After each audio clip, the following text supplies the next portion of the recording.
The state of Massachusetts is embracing blockchain, Venezuela may soon only use Bitcoin, and is the UAE actually becoming the world's leader for ICOs? Let's start the show. Welcome back to Crypto Global News. Please make sure you hit the subscribe and also notifications buttons so you don't miss an episode. I'm Edward, and we're going to be bringing you the news from the world of cryptocurrency now 3 times a week, on Sundays, Tuesdays, and also Thursdays. If you're in Los Angeles, each episode will be live at 2 p.m. your time. If you're in New York, it'll be a 5 p.m. start time for you, and if you're across the pond in London, it'll be a 10 p.m. launch time for the episode. Enjoy today's show.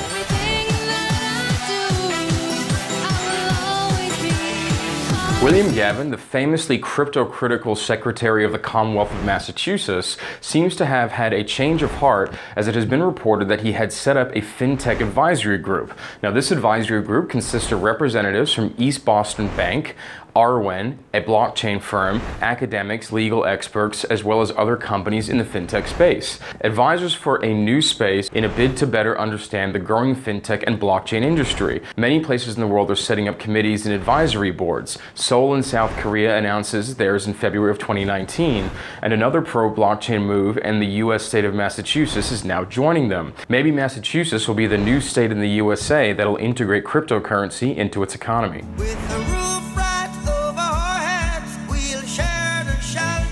According to reports published by ICO Bench, the UAE has been the #1 country in ranking by the amount of funds raised by ICOs, at about 210 million in the UAE in January and February of 2019. While Singapore and the UK continue to lead the number of ICOs in the actual market, their leadership was overrun by the UAE when it comes to the actual dollars raised. The UAE raised a staggering 142 million, constituting about 41% of the total amount raised by ICOs worldwide in January of 2019.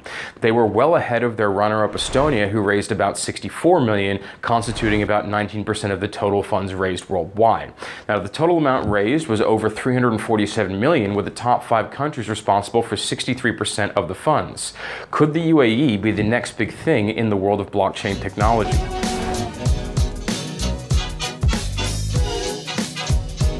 Venezuela recently caught the world by surprise with a recent increase in Bitcoin trading volume experienced by the entire country.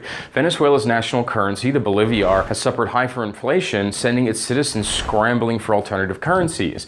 Bitcoin has always been a viable option for the people of Venezuela, but the volume experienced recently in Venezuela puts the country right next to the US in trade volume on the local Bitcoin exchange. The country now records trades well over 1.8 thousand Bitcoins per week. The Venezuelan government, in their bid to sustain economic power and control, created the petro cryptocurrency. However, there is little evidence of the cryptocurrency actually being used for any transactions. Instead, Venezuelans have embraced Bitcoins over the local currency and the petro. Could Venezuela become the world's first country to use Bitcoin as its actual main currency?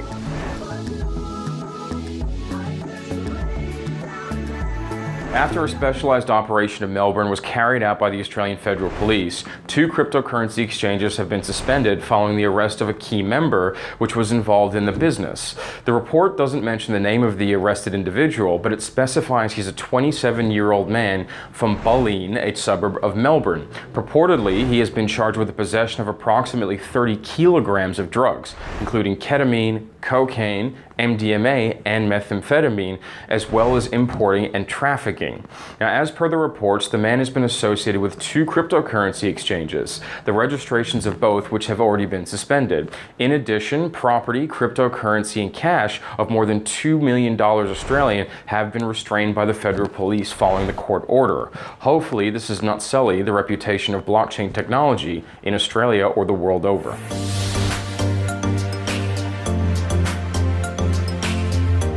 If Jack Dorsey, CEO of both Twitter and Square, isn't heralding wide-scale adoption of Bitcoin, then no one is. The tech entrepreneur's 4.15 million Twitter followers now know that he owns a Trezor hardware wallet, and he used Bitcoin to make the purchase via the Square Cash app. At the current Bitcoin price, he paid about $260 for the device. Now, Dorsey killed 2 birds with 1 stone by demonstrating the ease with which the app works and illustrating good security habits for crypto newbies. newbies who might be following his lead.